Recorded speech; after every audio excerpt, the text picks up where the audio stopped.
School college ہی نہیں، اب تو یہ معاملہ مدرسوں تک پہنچ چکا ہے. بچوں کو بھی بچیوں کو بھی پہلے ایک ہفتے پہلے سے ٹرین کیا جاتا ہے. تم ناچ والے میں ہو، تمہیں ناچنا ہے اسٹیج پر چڑھ کے، تمہارا کام گانے کا ہے، تم گاؤ گے. جو اب نئے نئے مدارس اور جس میں نااہل لوگ بیٹھے ہوئے ہیں، وہ دین کی شکل کو بھی بگاڑ کر رکھ دیا. مطلب جو بچے بچیاں 9 سال کے اوپر 9ویں سال میں داخل ہو گئے، ان پہ والد کا حکم لگتا ہے، اس پر پردہ بھی آ گیا، اس کی آواز پہ بھی پردہ آ گیا. کس نے اس بات کی اجازت دے دی کہ وہ ان کو اسٹیج پر لایا جائے؟ ان کو بالکل ناچ کی شکل ہوتی ہے، بیک گراؤنڈ میں کوئی نظم لگا دیا جاتا ہے، کسی نظم کے اندر ماں باپ کی تعریف، ماں باپ کے حقوق بیان کیے جا رہے ہوتے ہیں، کسی میں کچھ اور چیزیں بج رہی ہوتی ہے، اور لڑکیوں سے پرفارم کروایا جاتا ہے، تم ناچ کر دکھاؤ.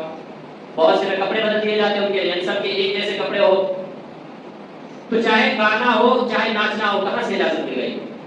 عورتوں کو تو مردوں کے سامنے ضرورت کے وقت آنے کی اجازت ہے، وہ بھی پورے پردے کے ساتھ، اور وہ بھی وہ تمام شرائط کے ساتھ کہ کم سے کم لوگ دیں گے، اور یہاں باضابطہ ان کو اسٹیج پر ملائیں گے، نچوائیں گے بھی، ویڈیو بھی بنائیں گے، اور دنیا بھر میں شیئر بھی کریں گے.